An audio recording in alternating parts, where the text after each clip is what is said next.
egoera nahiko tamalgarria zela esan beharra dago. Horrein dela, 5 urtera arte. Baina aurrera pausoak eman dira, kexa asko izan ditugu, eta lan uste dut bikaina egin dugula errolda edo registro zibilari dagokionean. Horrein dela 2 urte, kexa asko izan genituen, ezin zelako euskeraz egin inskripzioa.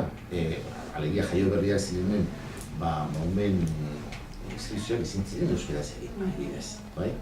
Baina, hori zorionez gainditu zen, gaur egun posible da egitea, baina adibide horrekin esan dudana da, oso denbora gutxi arte, oinarrizkoak diren gauzetan ere ezin zela euskeran egin. Eta beraz, behin da berriro, administrazioa eskatu dioguna da, ahalbidetu behar dela, euskera erabili ahal izatea.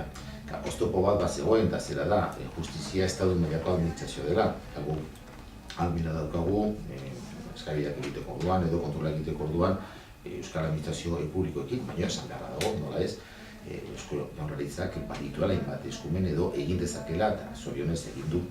Baita justizia administrazioan ere euskararen aldeko apostu argia. Baina magistratuak, fiskalak, idazkari judizialak, estatu mailako funtzionariak dira eta hor justizia administrazioak esku hartu behar du. Maileak zabaltzen eta urratzen ari gerala eta Podere Judizialeko kontseiluak jakitun da hemen dagoen egoera eta bestetik ere jakin badaki eskubidez ategrala, hizkuntza eskubidez eta hizkuntza ofiziala denez gero euskera justizia administrazioan ere, nahiz eta estatu mailako administrazioa izan neurri batean, magistratu eta fiskalei dagokien bai, euskera ere erabili behar dela eta horretarako bideak eta bitartekoa jarri behar dela.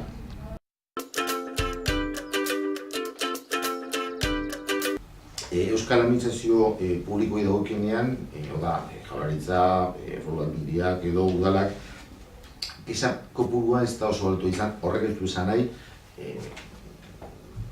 euskal hiztunek eragozpenik ez daukatenik, baina badago, egun bezala, euskararen behatokia, gero Jaurlaritzak ere sortu zuen kexa kudeatzeko erakunde propio bat, elebide, eta euskal hiztunek oztoporen bat daukatenean administrazio batekin, hainbat arrazoirengatik lehenago jotzen dute euskararen behatokira edo orain elebidera Arartekoa baino.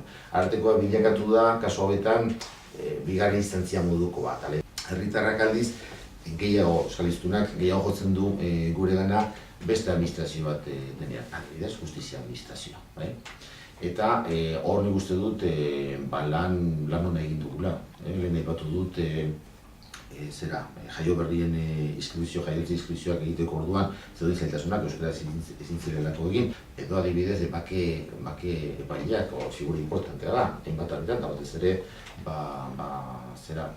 euskaraz bizi diren herri txikietan edo guztiz euskaldunak diren herrietan oso importantea da bake epailea baldin badago euskalduna izatea.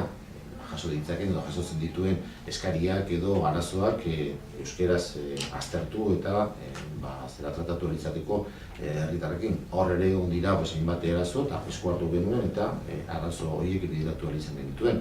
Beraz, bi adibide aipatu ditut, beste batzuk ere aipa ditzaket, eta justizia administrazioan esan bezala, nik uste dut gure esku hartzea, Arartekoaren esku hartzea importantea izan dela.